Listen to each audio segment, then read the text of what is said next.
Hello, Huggin' Munners. Welcome to the Huggin' Munnin studio. And to show you a pretty big project, I decided I wanted to do a tree. So I started with some armature aluminium wire of various thicknesses. I've got some 5mm, 3mm and 1mm, and some clippers and some little pliers, courtesy of a very kind lady who donated things to me. And I started off with sort of a tripod effect to give it stability, and then built it up from that tripod into this nice solid trunk, and then putting wires on, increasingly thinner wires as I get to the end of the branches. First time that I did this, and so it was quite tricky to get the wires on and tight. Some of them quite happy to spin round.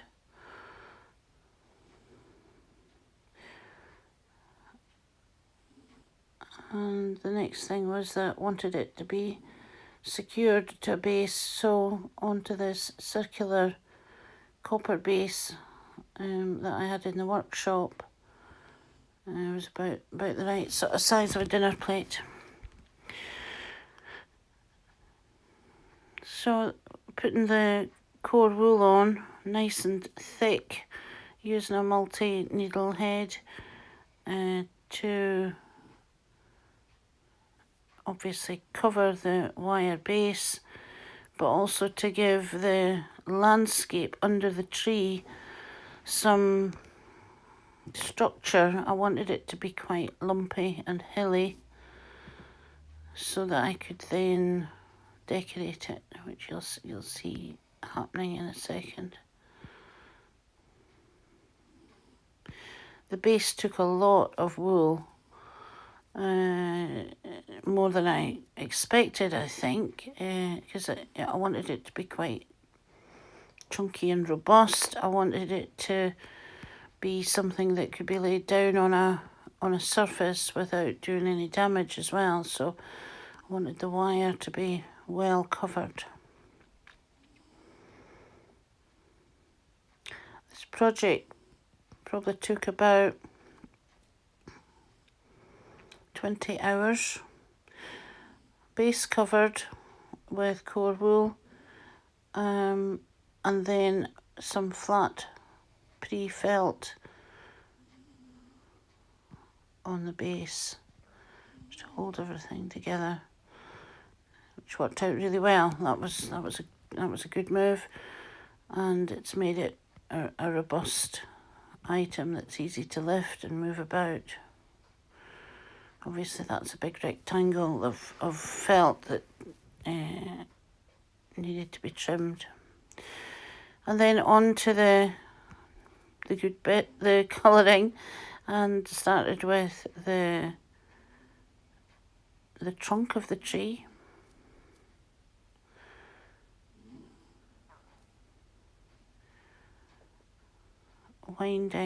Anchoring the wool, and then winding the wool round the trunk and then up round the primary branches.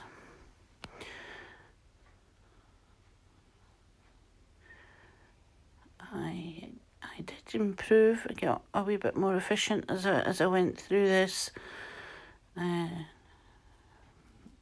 Stabbing is a delicate operation because you obviously need the wool to stay on, but you don't want your needles broken. It's also, when you hit the wire inside, it's a bit jarring, so everything was a bit gentler than it would usually be. And then to get the wool to stay on to bare wire, it's quite a challenge. There was one or two branches needed done more than once because they would just unravel, and I wasn't using any adhesive to anchor anything.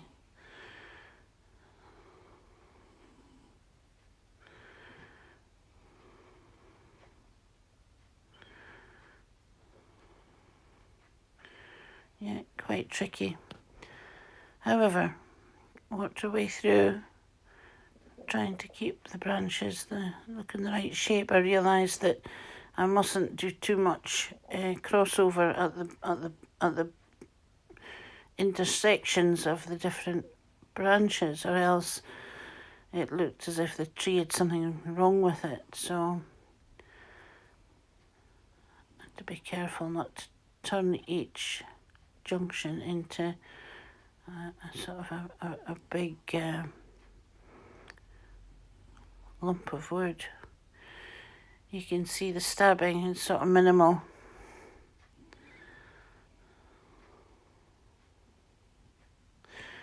And the tree there in its winter clothing really looks like a frosted tree.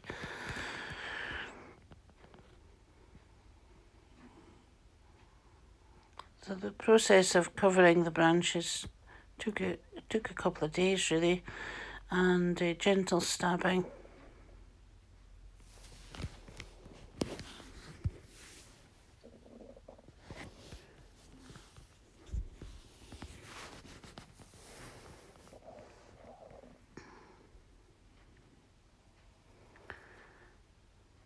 And before long, we end up with a covered tree. Some of the wool a bit tenuous because of the movement of the branches. I wanted the branches to be able to be manipulated, just as part of the fun. There we go. It's the covered tree now in its autumn colours, really. And then on to the base. So just taking various beautiful colours of wool and laying them down into the base without much of a pattern in my head, really. I just let the colours come. So we've got some beautiful blue silk going on there, which in my head seemed to be water, and then we've got some wool from Orkney going on, what you might call the hills, and the fantasy landscape was just built up. I suppose that's a bit of yellow, it's a field of rape there, and on to the tree greenery, making bowls of green and getting them wrapped around the small branches one at a time. I was doing my best to avoid things looking like bunches of grapes, and colour-wise using a palette of wool and just loving the variation that you would find in nature, and then some that you wouldn't find in nature. Again, bringing it back to that feeling of fantasy. A laborious job, because this tree, although it's small like a bonsai, it's the amount of greenery that it needed to look right was a surprise.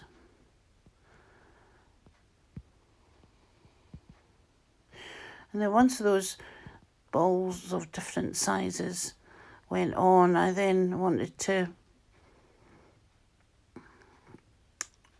give a feeling of leaves and light, and so there was extra lacy bits of wool went on that obviously needed to be as secure as any needle felting project would be, but lacy enough to let light through.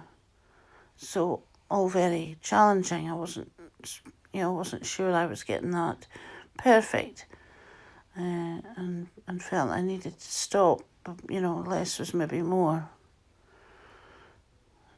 I do have a habit of overworking things sometimes when I'm not sure that I've got it right. So a little bit more work on the base there. Starting to think about the end results and the landscape underneath the tree. I'm wondering what else might be on that landscape, and decided maybe a little white cottage would be on that landscape.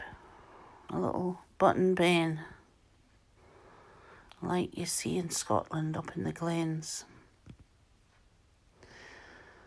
So a little square building and a roof. A little bit of smoke coming out the chimney. Give it some flowers.